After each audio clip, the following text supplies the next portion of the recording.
Whether small or large, disasters disrupt people's lives. The majority of disasters the Red Cross responds to each year are small in scale. House fires, where either a single family or number of families are affected. Nevertheless, the impact on those affected is the same. We had a house fire a few years ago, and after the fire, my response was relief. I was so happy my house was intact, my wife was okay, my cats were okay.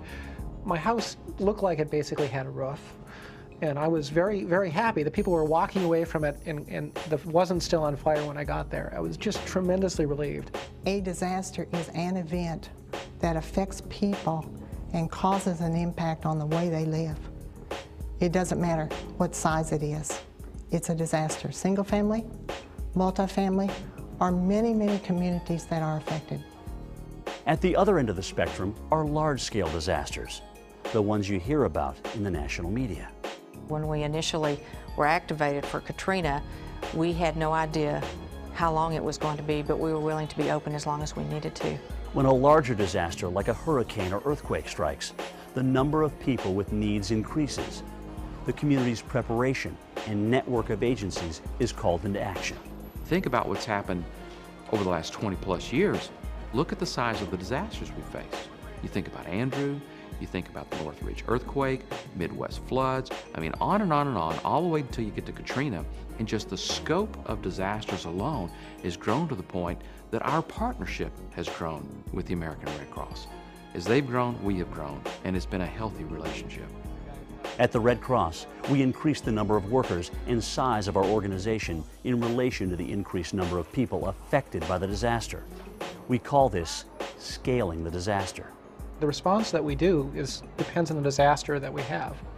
The most common type of disaster is a fire, usually a single family, sometimes an apartment, or maybe even an apartment complex.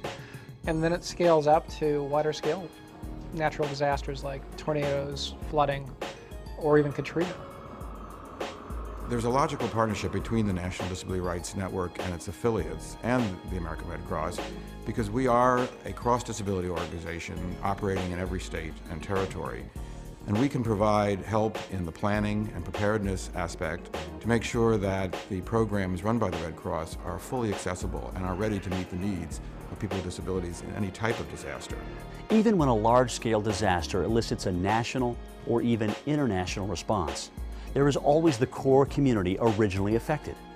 No matter how large the disaster, it is the fabric of these people's lives that is impacted the most. Their long-term recovery can continue for years after people from other communities have returned home and the response has scaled down to the resources of those communities. It takes about 10 times longer for the relief than for the immediate response, and it takes about 10 times longer for the recovery than the relief.